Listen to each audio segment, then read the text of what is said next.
Bien-aimés dans le Seigneur, ce passage de Jean est interprété comme une parole sur le péché et le pardon d'adultère. Et pourtant, le pardon, l'adultère est un péché. Mais Jésus pardonne. C'est ainsi que les églises ont compris et l'ont souvent enseigné au cours des siècles. Ce n'est pourtant pas ce qui est remarquable, ni la pointe de cette histoire pour nous aujourd'hui.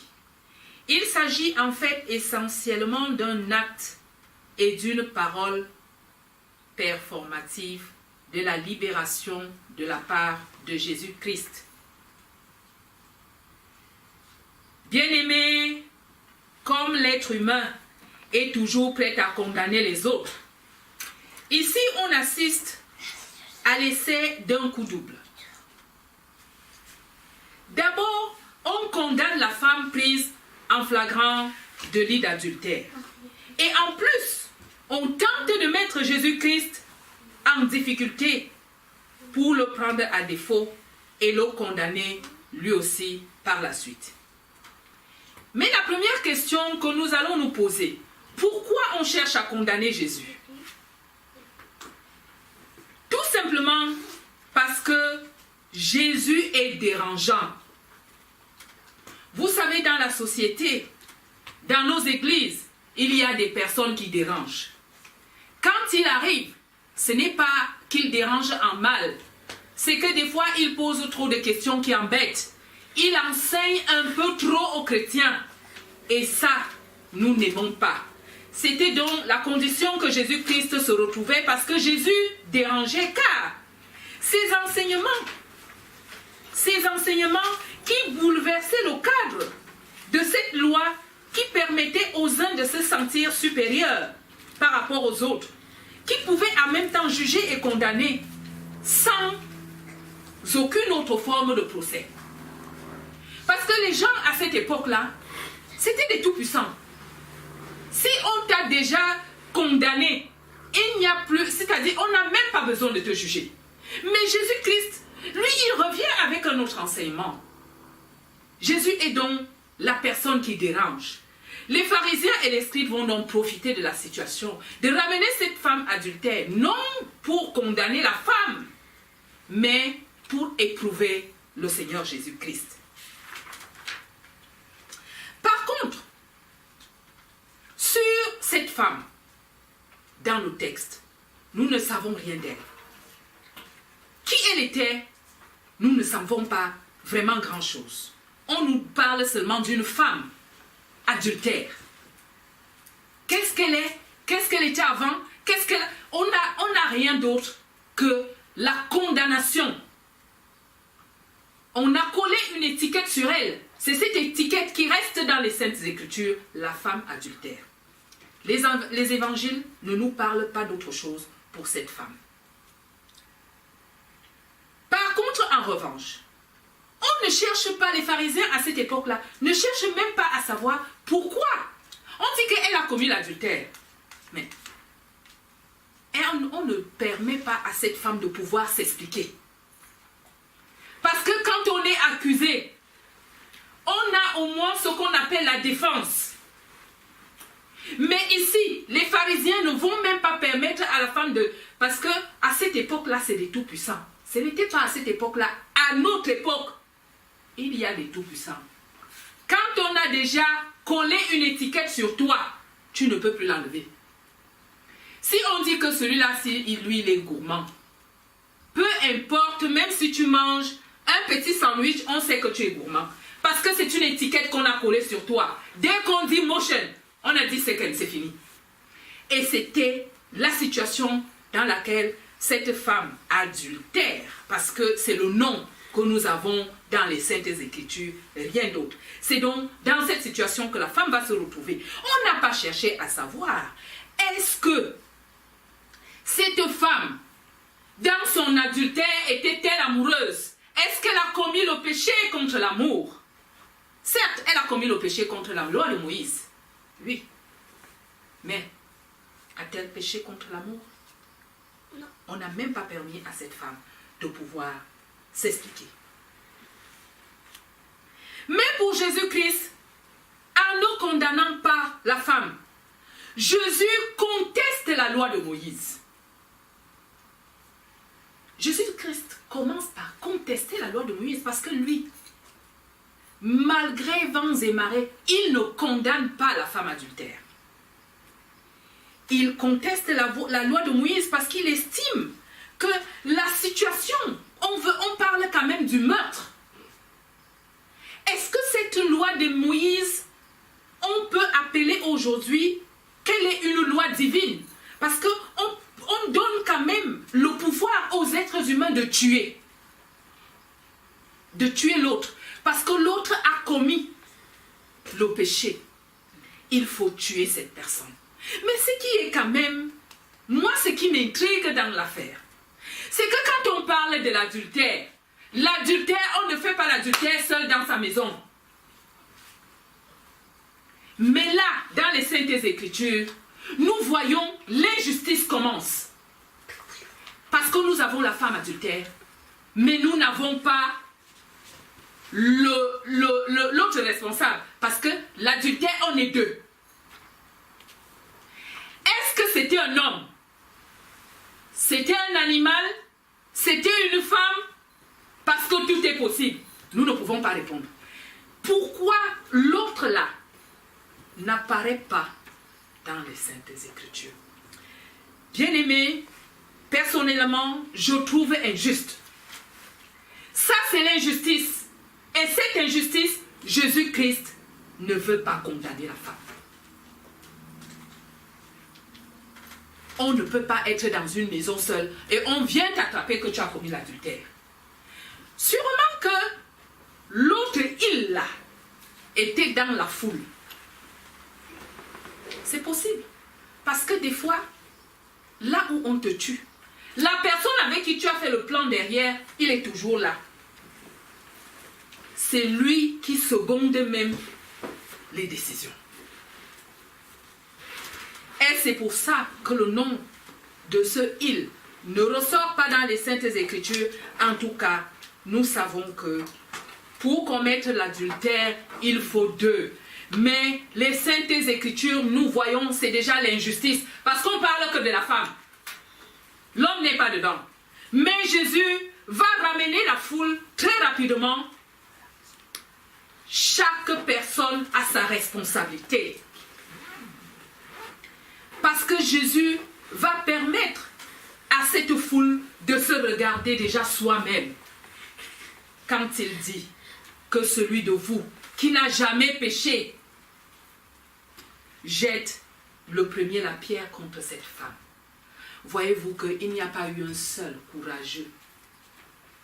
Il n'y a pas eu un seul courageux pour prendre la pierre et jeter contre la femme. Alors pourquoi garder de telles lois si personne n'est saint? Vous prenez l'autre parce que l'autre a fait. Vous venez, vous voulez lapider cette personne. Vous voulez tuer à coups de pierre. C'est quand même assez violent. Vous voulez tuer cette personne à coups de pierre. Mais pourquoi il n'y a-t-il pas eu un seul courageux pour dire « Moi, non, je n'ai jamais commis de bêtises. Je n'ai jamais, je prends la pierre, je jette. » Quand nous entrons au sein de notre église, l'église presbytérienne camerounaise, personnellement, j'aime voir ce qu'on appelle la commission juridique. Ce sont des personnes comme toi et moi. Et ces personnes sont saintes. Mais ce sont des personnes qui sont assises pour juger, condamner. Tu juges. Jésus, il viendra donc juger quoi?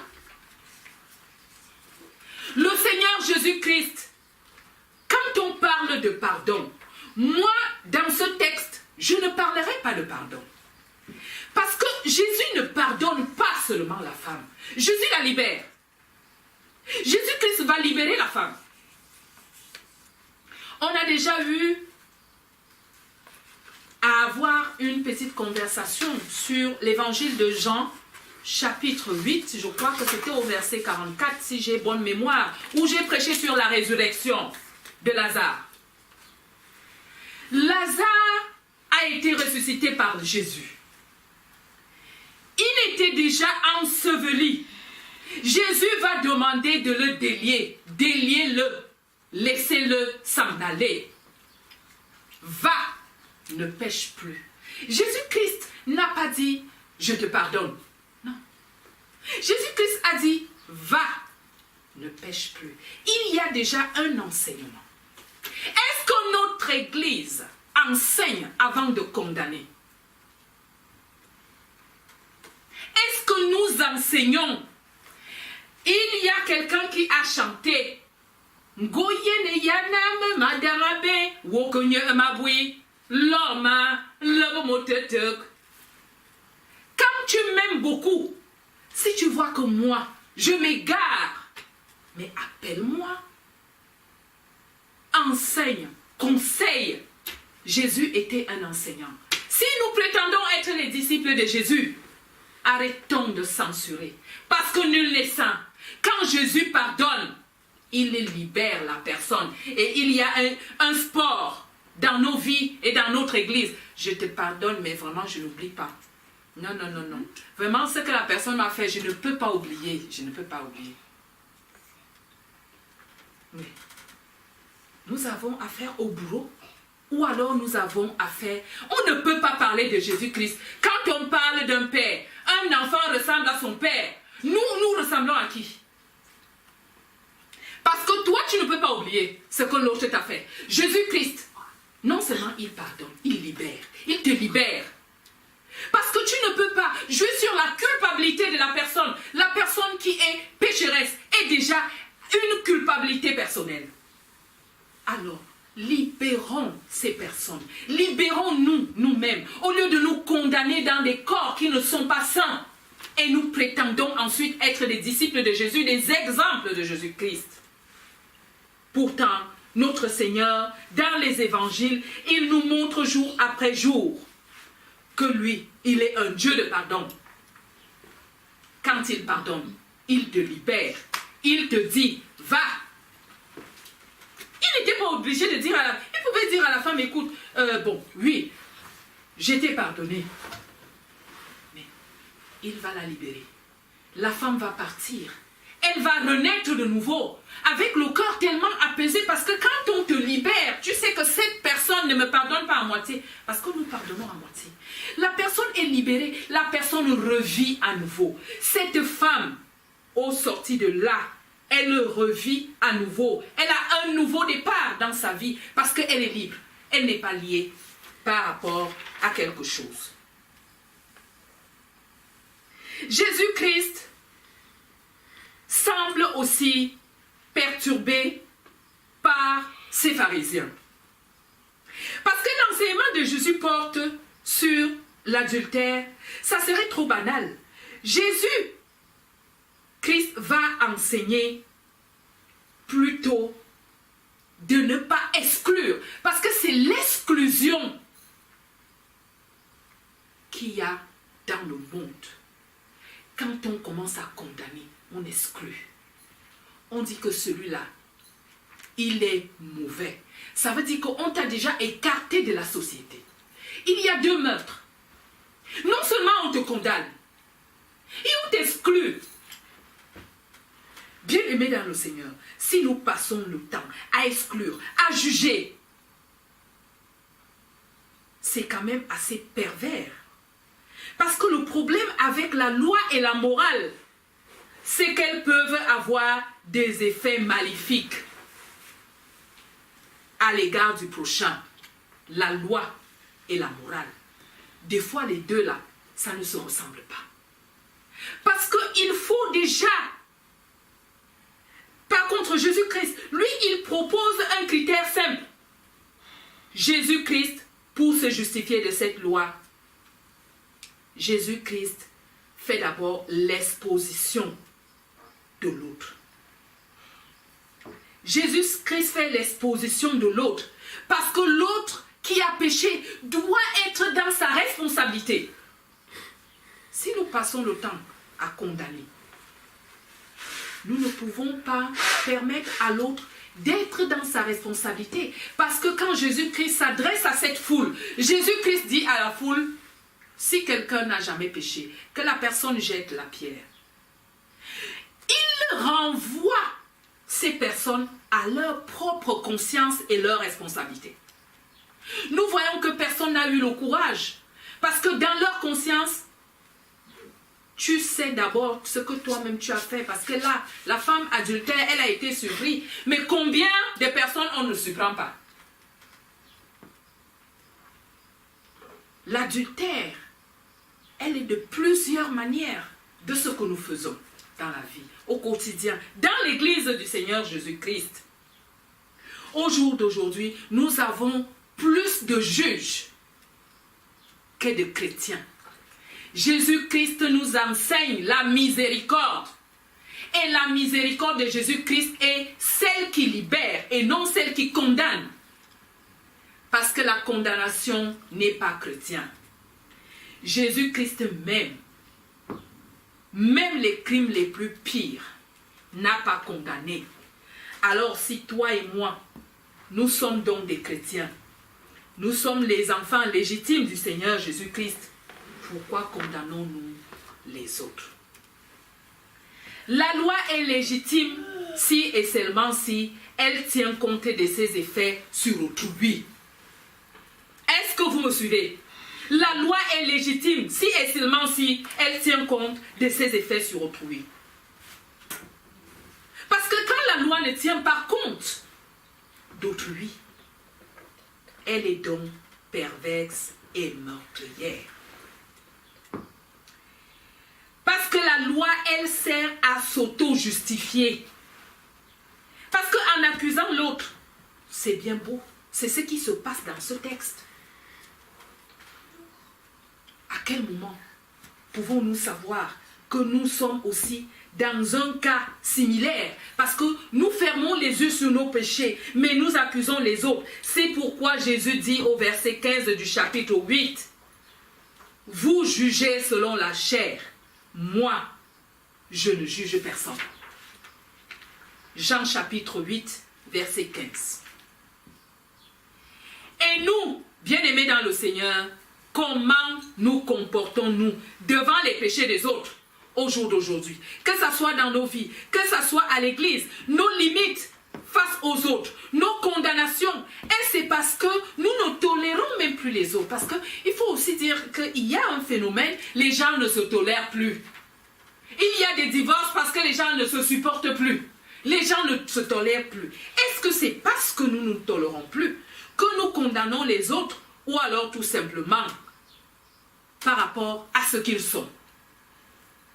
Jésus nous dit, n'as-tu donc pas de péché à te faire pardonner, toi aussi? Si tu as des péchés à te faire pardonner,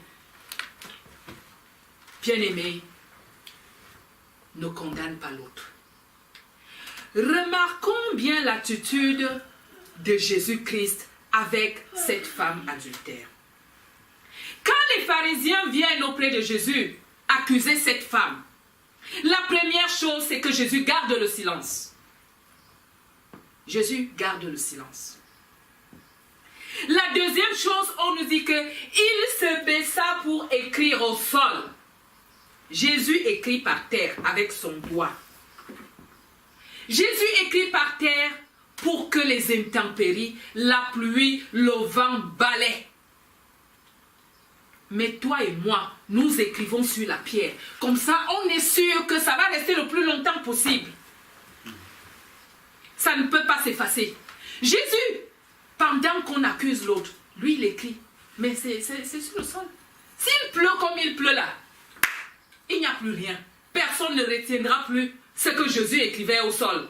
Mais nous, toi qui es chrétien de l'EPC, quand tu écris le péché de quelqu'un d'autre, nous prenons en général les tablettes en pierre.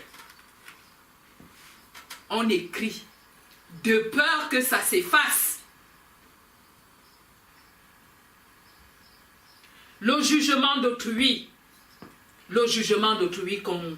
ça mène tout simplement à la mort. Parce que Jésus-Christ, lui, il dit à cette femme, va et ne pêche plus. Est-ce que nous pouvons enseigner les autres et dire que vraiment, tu m'as fait ceci aujourd'hui, mais écoute, ne recommence plus. On efface tout. Nous sommes seulement dans le négatif. Nous condamnons. Bien-aimés dans le Seigneur, si nous prenons un peu de temps pour nous arrêter sur notre propre vie, sur nos propres comportements, nous allons faire le point en vérité devant le Seigneur.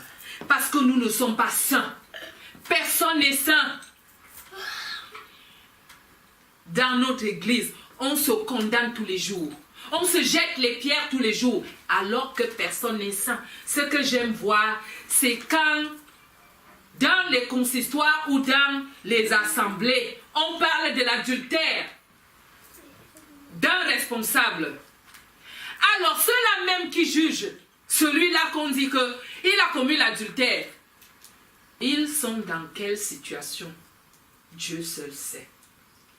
Est-ce qu'on peut vraiment se regarder en face et dire qu'on est saint? Bien-aimés dans le Seigneur, ne jugeons pas. Parce que le jugement provoque les divisions. Le jugement provoque l'exclusion.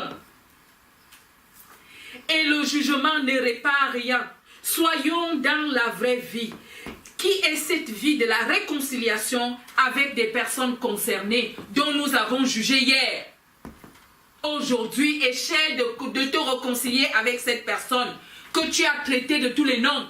Parce que le Seigneur Jésus-Christ, quand lui viendra, il viendra donc juger quoi? Il va trouver que nous avons déjà tout jugé. Vaut mieux qu'il reste là où il est, parce qu'il n'aura plus de travail. C'est une grâce dans cet évangile. Le Seigneur, non seulement il pardonne la femme, mais le Seigneur Jésus-Christ va libérer la femme. Bien-aimé, le pardon doit être accompagné de la libération. Si le pardon n'est pas accompagné de la libération, ce n'est pas la peine de dire qu'on a pardonné. Ce n'est pas vrai. Nous vivons donc dans l'hypocrisie totale. Parce que le pardon, qu'on dit, vraiment, j'oublie, mais je ne peux pas oublier. Mais bon, j'ai pardonné comme ça. Ne pardonne pas. Ne le fais pas.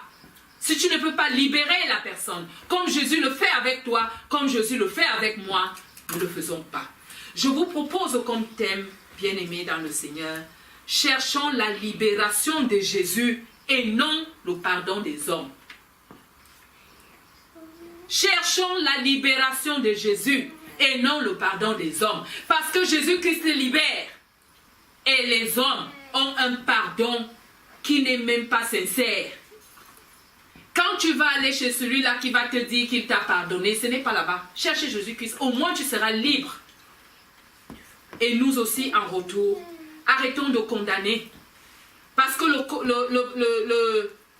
la condamnation, non seulement on exclut les personnes qu'on condamne, nous n'avons pas le pouvoir de les juger.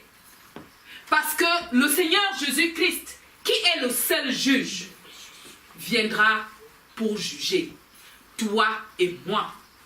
Donc, quand le Seigneur Jésus vient, il faut que le Seigneur Jésus-Christ ait le travail. Laissez quand même un peu de travail au Seigneur. Ne faites pas le travail à sa place. On ne vous a pas instauré juge. Dans l'église aujourd'hui, il n'y a plus de pasteur, il n'y a que des juges. Dans la société, dans les maisons, les femmes et les maris sont devenus des juges. Résultat de course. La société n'avance pas. Les couples sont dans l'échec. Les relations, ça ne plaît plus. Parce qu'une fois qu'on a pardonné, bien aimé, on doit libérer la personne. Le Jésus-Christ, il est un Dieu qui est miséricordieux. Soyons à l'exemple de notre Seigneur Jésus-Christ. Amen.